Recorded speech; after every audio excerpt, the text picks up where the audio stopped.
Weekly review. Not a great week, but perhaps I'm being hard on myself. I achieved what I set out to do, so I can't complain. I managed to successfully bring running back in this week to my training, even though just a couple of times.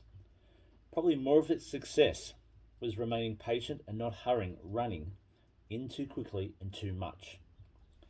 Now the next step is to get back into full training, hopefully from this week. I've really missed the consistency. I've also noticed how much my headspace has gone backwards from not running for 2 weeks. I was up to 19 weeks into my program and feel mentally I was back at week 4. Mental wise and anxiety wise. I don't think I realised how much the 19 weeks of consistent training had helped my mental health.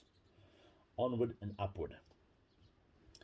And that weekly review is written on Sunday the 12th of September 2021, 1 week ago. Welcome everyone, time for the Running with Heart podcast once more. I'm Andrew Neville and I'm currently on part of Mission 231 as I train and prepare to run the Sonda Monster, which is the entire Lara Pinta Trail, 231 kilometres of it in May 2022. All part of the West Max Monster Running Festival. And I'm doing it all in support of the Heart Foundation of Australia. So that weekly review I've just read from is from my running journal, written, as I said, last Sunday, a week ago.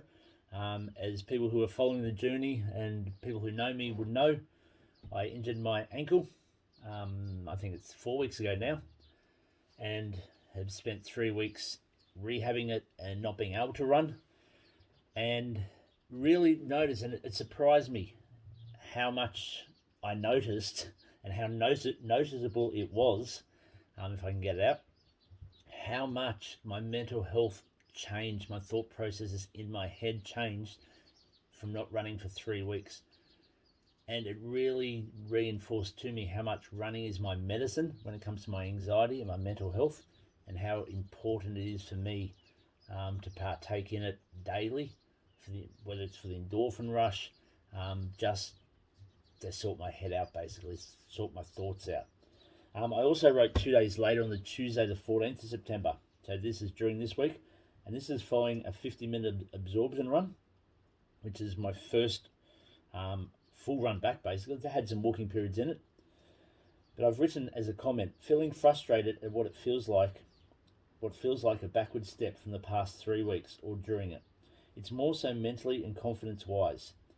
I seem to be consciously questioning everything again. Is my chest hurting? Am I going dizzy? Things like thinking I don't think I would run far out into the state forest on my own at the moment. I'll have to build up to it again, that confidence.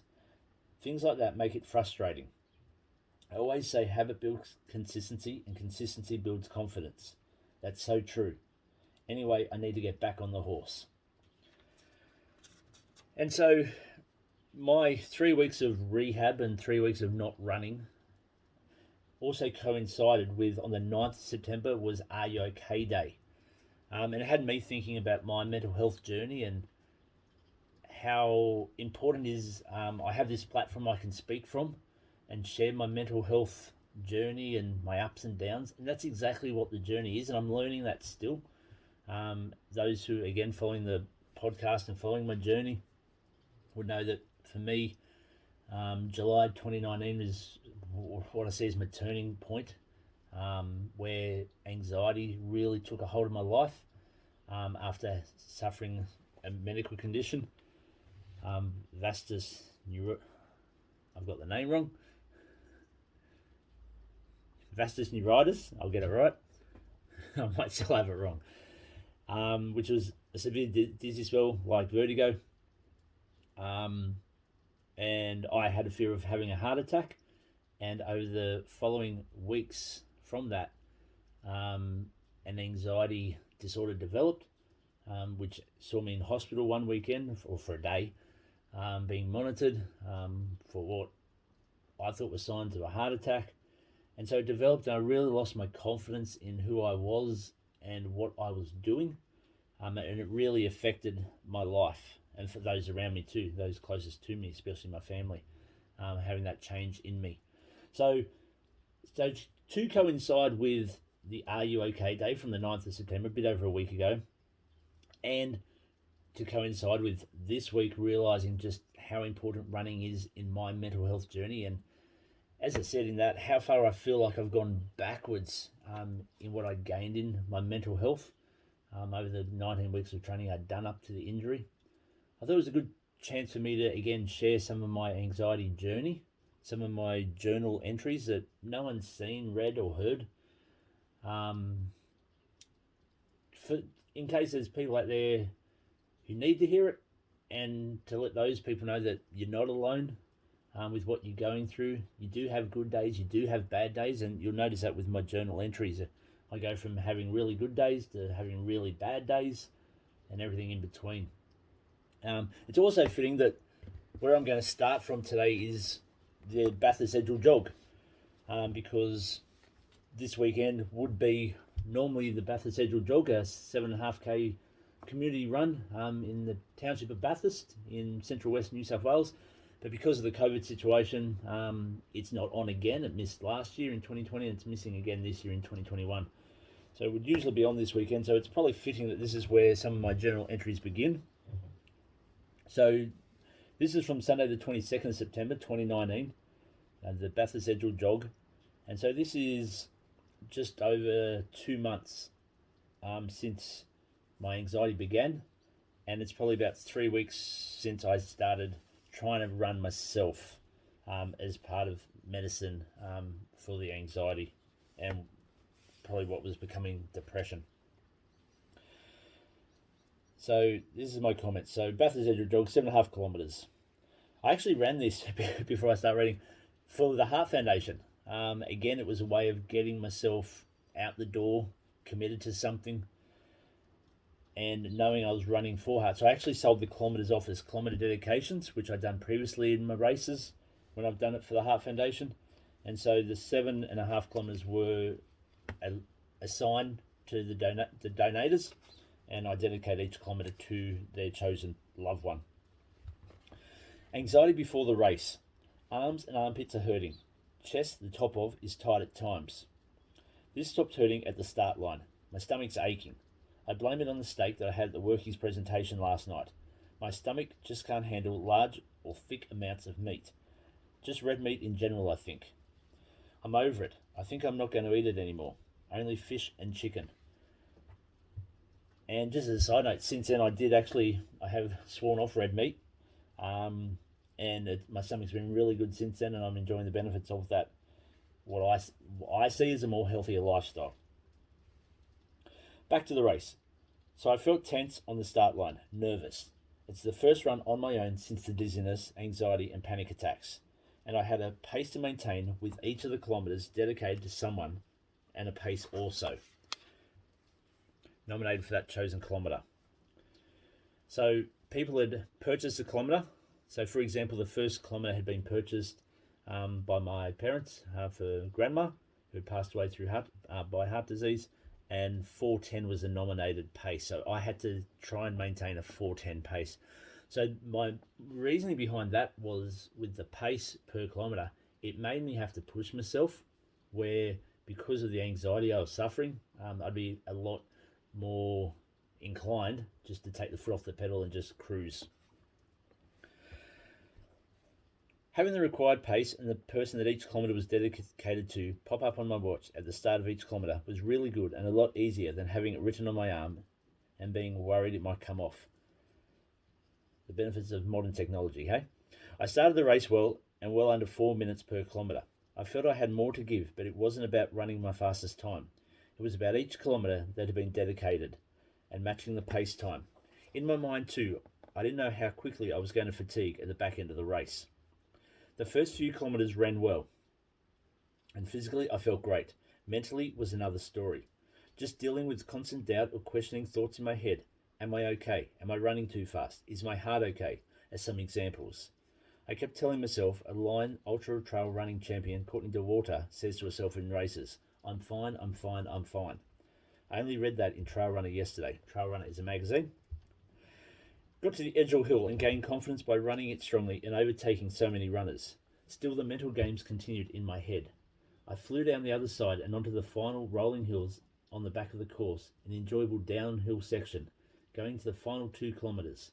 So far, each kilometre was under nominated pace, and I still felt good physically. Mentally, the questions kept flying around my head, questioning whether my chest was actually tight or not. How were the arms, shoulders? My stomach ached the whole way. I know that was real. Entering the final 5 kilometres, which was dedicated to Nana, I pushed hard.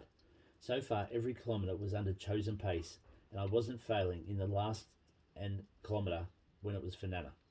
The legs were heavy and tiring, but I crossed the finish line in under 32 minutes officially and achieving everyone's nominated pace.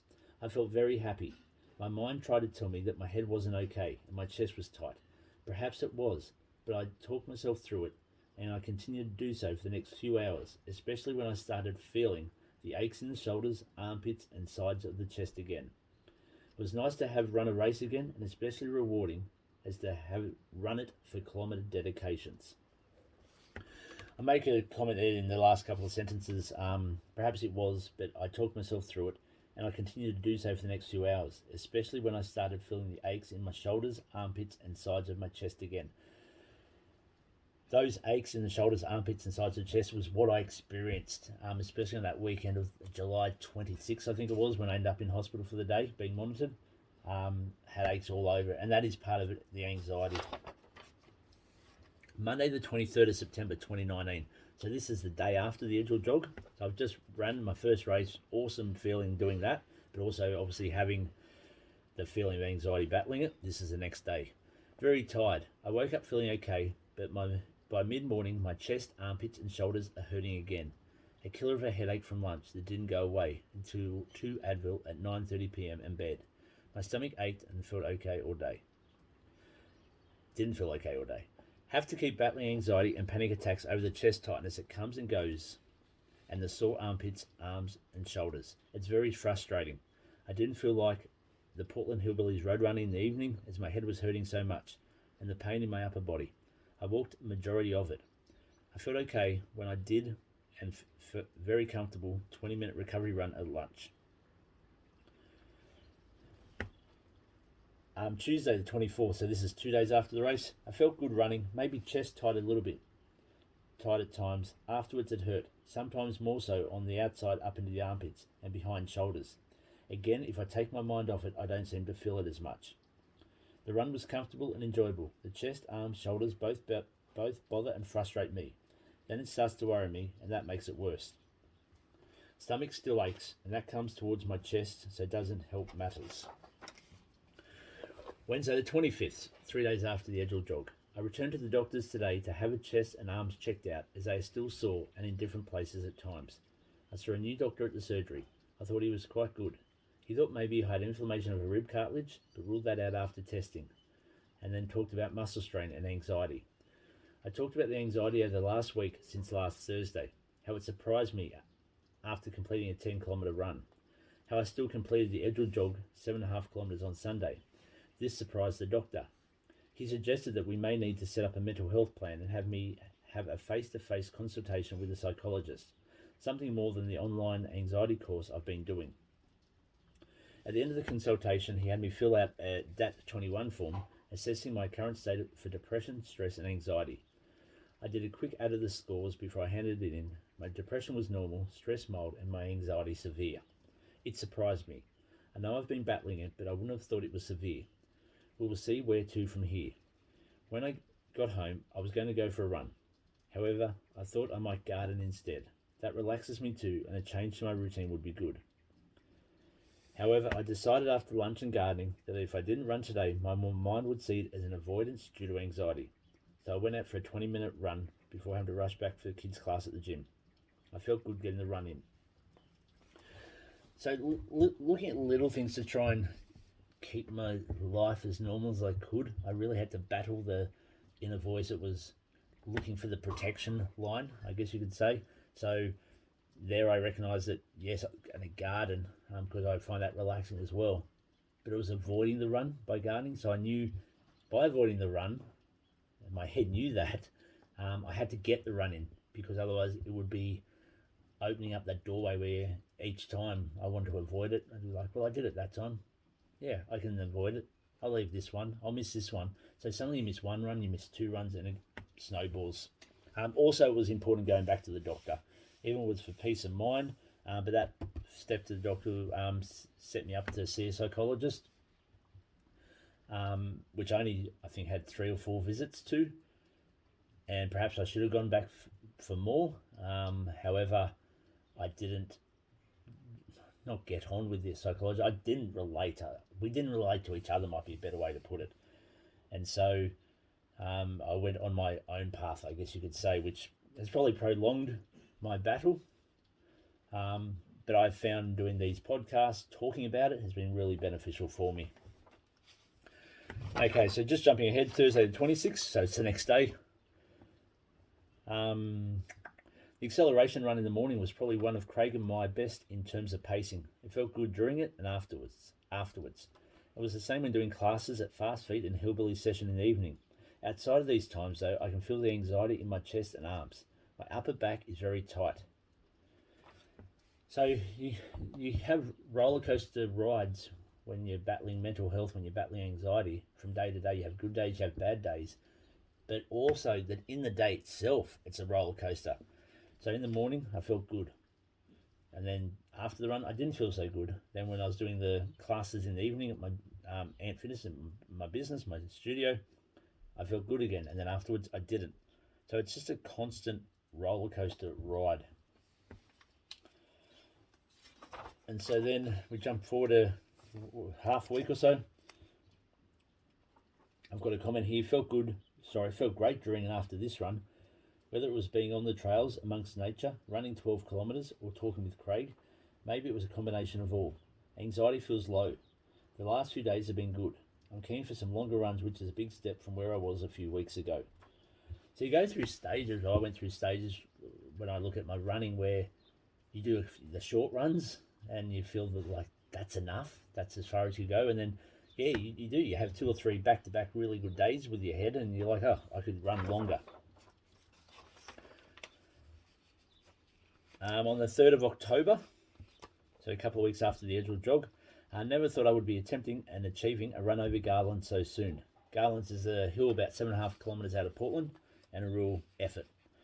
It was tough, but I think I ran within myself. Very pleased with the progress over the last couple of weeks, mainly the last week. Legs are feeling heavy, but I'm getting used to that feeling. It's a good feeling. I was tired in the evening. That's one thing I always noticed during my anxiety battle and still notice is it's so tiring, that constant mental battle going on in your head, and I was always way more tired than I usually was. Then I start looking at possible races I could look at doing, some longer races. I was away at a weekend with my wife and she bought me 2 books from the local bookstore. One I'd been looking for a while, Born to Run by Christopher McDougall, and the second one is a new one. It's The Rise of the Ultra Runners by Adharanand. I started with that book and just from the opening pages, it's very good. He has no history of ultra running but decides to take it up to try and find out why it's one of the world's fastest growing sports. He marks the UTMB as his ultimate goal race, and the book, I believe, whilst looking at ultra running as a sport through the competitors and events, will encompass his journey to achieve a qualifying time for UTMB. The opening of the book, his participation in a 6-day desert race, makes me rethink of Big Red Run and how Craig and myself really did complete it comfortably. Was it because we were so well prepared, because we trained so well, or was the course not that hard? I think it was more the former, resulting in the feeling of the latter. UTMB, is it one I'd like to do? It often sits in the back of my mind, especially when it comes around. It is all trails and 165 kilometres. I used to wonder what it would be like to run 100 miles, which is 160 kilometres. I used to wonder I do want one day to run 100 kilometres, but I would prefer open road as opposed to trails. And it's funny, again, that's myself looking for that comfortable side there, saying, like, I've always loved trails from my cross-country days in Mathara. I've spoken about that before. And looking for, again, comfort and safety. Looking for ultra running on the roads, not the trails. How that's changed over the last couple of years. Where are we? From where we're staying, it's downhill to the top of the Lyra Cascades and then back up the hill. I went for a run on my own. 2 short moments of anxiety. One heading off the road into the walking track on my own, and then once I finished the run, I was hot and stepped into a deli which was really hot, and for a moment I thought I was going to pass out. I took control though. And then we jump ahead once more to mid-October. Today's long run started as a 20-minute run before we drove home. After starting, I decided I had time for 30 minutes. As I closed in on 30 minutes, I knew I only had to get to 8.1 kilometres to give me over 30 kilometres for the week again. It felt great running. When I got back to the motel, no one was up, so I thought I would go back out and get it to 10 kilometres. By 10 kilometres, I was at 54 to 55 minutes, so I thought I'd take it to an even 60 minutes. It was a day I could have kept running and running. Today's the first day I felt I could have completed a half marathon. Good signs. And so that was in a town somewhere along the coast where we'd gone up to see my sister-in-law who had just had a newborn. And so, yeah, again, big step forward going out on my own, doing it. And so, you have the good days and then you have the bad days. And then so that was on the 13th of October. And then 4 days later, on the 17th of October, a bit of anxiety today with my chest tight at different times. I'm pleased with myself how I'm dealing with it, working through it, but at the same time disappointing that I'm letting it happen. I'm pleased with my magic mile run. Felt like I was holding back. And then the next day, a tough day today. I started off fine, but pretty much battled anxiety all day. I felt like I've gone back 6 weeks or so. At times the chest felt tight, but I tell myself it's from cutting the wattle tree yesterday with the hedge clippers instead of the saw. At the time I told myself my chest is going to hurt tomorrow. My head felt funny, what seemed like all day, but it's probably just on and off. I'm constantly thinking about it, trying to work out if it was in my head that it's funny or is it actually feeling funny. Where has this come from again? I was fine yesterday running the magic mile and accompanying 5Ks. So in the space of a few days, like I've just changed completely. I've gone from being in a strange town where I don't know the streets, don't know anyone, left my family in the motel sleeping and have gone for a run and then finished the run and gone out again and continued running and then run a bit more to 4 days later battling anxiety all day. And I continue on that day, I've continued riding. I'm really, really tired. When I came home at lunch, I felt like I need to lie down and sleep instead of going for my usual minimum 20-minute run. 20 minutes was my minimum for my medication. I listened to Abide, which is a Christian meditation app, stories to try and calm my anxiety and get some sleep. I perhaps fell asleep for 2 minutes over both the stories. I kept telling myself not to give in to it, to get out and go running, although I didn't feel like it. I felt like I was back at the beginning where I couldn't get myself out to run. I did it though, but I found that my head didn't switch off like it had been. I kept questioning myself the whole 22 minutes. Afterwards, during a quick lunch and getting ready for my next PT appointment, I felt like my chest was burning, like when you've done a long sprint or run in the cold. The day was warm, but the wind was cold. I could feel my anxiety building, so I lay on the bed to calm myself. I found today that when trying to use some of my tools to deal with the anxiety or to distract myself, like finding things starting with the alphabet, my inner voice would try to talk over the top, saying things like, it's not working, or this isn't going to work. So what a difference 4 days can make. And again, and this is the point of today's podcast, for anyone who's out there battling mental health, whether it's depression, whether it's anxiety, whatever the mental health issue is, don't be ashamed of it, and don't beat yourself up when you have a bad day, because this is the point. There's good days, there's bad days. As I said, I'm just going to reinstate it. On the 13th of October, I went for a long run in a strange town, in strange streets, on my own, and it was meant to be my 20-minute run, minimum 20 minutes. I ran for 30 minutes. And then I went a bit further to get to 8.1 Ks. When I got back to the motel, I still had time to go back out. I ended up running for 60 minutes, which was going to be a 20-minute run. 4 days later, I'm battling anxiety. I'm lying on the bed trying to calm myself. I'm listening to my meditation app trying to calm myself. You have good days, you have bad days.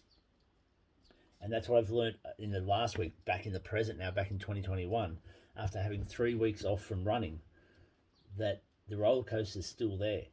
It's like a TV's been left on in the room in the background, but is muted. You know, you get that sense, there's that sound. It's there, it's simmering, like a pot on the stove. And it's being aware of it and accepting it. And probably the most important thing is talking about it. And that's what I'm encouraging anyone out there today who needs to talk. Please reach out to family or friends or myself.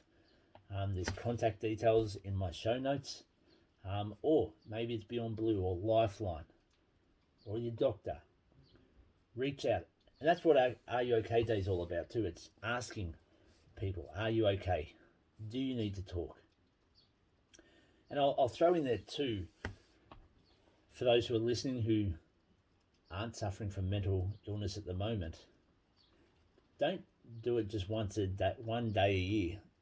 Constantly ask people, are you okay? Especially in the times we're living with COVID. Let's check in with loved ones, with friends, with strangers. Let's recognize if maybe someone looks like they're down, they're struggling. Are you okay? And if someone's talking to you, listen. Effectively listen. It really is important. We will leave the journal entries there. As I said, I just want to go back through. I want to share some of my anxiety journal entries there that I haven't shared before. Some of them I may have shared when I first spoke about my anxiety, but I just thought it was important for anyone listening to understand that it's quite normal to have the roller coaster ride, the good days and the bad days, and keep moving on. Talk to people, especially on those bad days, and we'll get there. And I've learnt that this week, getting back out running. My training's gone really well this week. It's been fantastic to get back out running. I did that absorption run on the Tuesday and then backed it up on the Wednesday and Thursday with 2 90-minute endurance runs, which is the longest I've run since the injury, and it felt so good just to be out there on the trails in nature, listening to the birds. Got swooped by a magpie, but hey, I'll take that if it means I'm out there running. And then backed up on the Friday with a 60-minute recovery run, which was really enjoyable because I got to slow the pace down a bit and really appreciate nature and my blessing of being able to run. So, and then this weekend I'm down for, today being Saturday, I'm recording this on Saturday. I'm down for a lovely 75-minute run, and I'm looking out the window watching the rain falling down, so it's going to be a wet one, but we'll still do it because it's all about the Heart Foundation and running with heart. And then tomorrow, got a long run planned as well. Speaking of the Heart Foundation, it was Give with Heart Day on Wednesday this week. And speaking to the Heart Foundation, Maureen at the Heart Foundation, she informed me that the Heart Foundation actually raised $1.4 million on Give with Heart Day. So that is excellent. Donations made through Give with Heart Day doubled, or backed, I should say, by the Heart Foundation supporters. They've got supporters that back them. I assume it's in the corporate world, not exactly sure, but that's just fantastic. $1.4 million raised on Give with Heart Day for the Heart Foundation this year. And on that day, they actually had 2 hours on the morning show, which I believe is on Channel 7, don't quote me on that, where they had Heart Foundation ambassadors talking about heart disease and the Heart Foundation. So really getting the word out there this week, which is fantastic. And also landmarks across the country were lit up in red to celebrate Give with Heart Day. So a great week for the Heart Foundation as well. Our skipping and walking challenges are going really well. We've had more people sign up for the walking one this week. I believe it's sitting around 7 participants at the moment. And I believe we're at 46 in the skipping. And the big milestone, we reached $2,500 raised for the Heart Foundation this week. So thank you everyone from the bottom of my heart for the support that you're giving, both in donations and in encouragement. It means the world that we're making a difference to heart disease and to the Heart Foundation. And the mission continues, the training continues, and I'm getting really excited because the entry's open to the Sonda Monster in just under 2 weeks. So I'll be able to register, enter, and be officially on the starting line, I guess you could say. So looking forward to that. I'm going to go do some running, and I'm going to do every kilometre running with heart. Please make sure you do the same. Be active, look after yourself, and everything you do, do it running with heart.